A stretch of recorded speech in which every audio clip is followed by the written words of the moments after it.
Hello, अस्सलाम वालेकुम। आइए आज आप लोगों को एक और हदीस सुनाती हूँ, जिससे सुन के आप लोगों को पता चलेगा कि कितनी अच्छी अच्छी बातें हैं हमारे माशरे के लिए कही गई हैं। हर चीज़ को, हर बात को ताक पे रख दी गई है। हुजूर पाक के ज़माने में सहाबाए कराम नमाज के बाद एक जगह पर गली के नुक्कड़ पे खड़े थे। जमा थे दो चार सहाबा, बातें कर रहे थे। उधर से ये हुजूर पाक का गुजर हुआ। हुजूर पाक ने सहाबा से पूछा कि आप लोग यहाँ कैसे?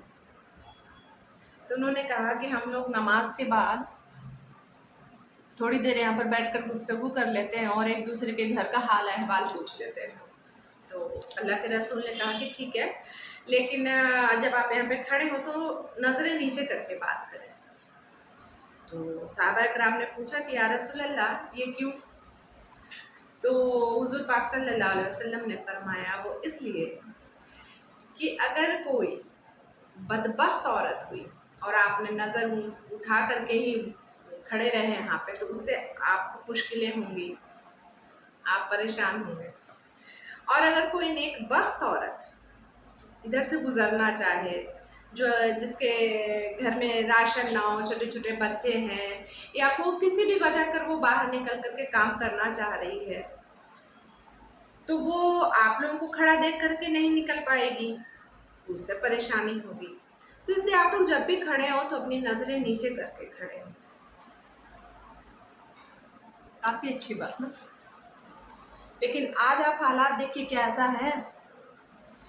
मैं अपने दोनों बेटों को कहती हूँ कि बेटा देखो, औरत किसी भी रूप में हो, किसी भी उम्र की हो, किसी भी लिबास में हो, आपको हर हाल में औरत की इज्जत करनी है। आप उससे ना कपड़ों पे तनकीद करें, ना उसके मेकअप पे तनकीद करें, ना उसकी बॉडी पे तनकीद करें, ना उसके चाल ढाल पर तनकीद करें, क्योंकि आपको कोई राइट्स नहीं बनता है। लेकिन हमारे माशरे की सबसे बड़ी, घर से ही उन्हें सिखाया नहीं जाता। उनको एक तो खैर हमारा देश पुरुष प्रधान देश, और दूसरी हमारी कौम भी पुरुष प्रधान है। हाँ, मर्दों को औरतों का सरबराह बनाया गया। चलिए अच्छी बात है, आप मर्दों को औरतों की सरबराही ठीक है बना दी गई है, लेकिन इसका मीनिंग ये नहीं है ना कि आप औरतों को जलील ही करते रहें। और बहुत तरीके, बहुत टाइप से जलील किया जाता है औरतों को, कोई एक टाइप नहीं है औरत को जलील करने का।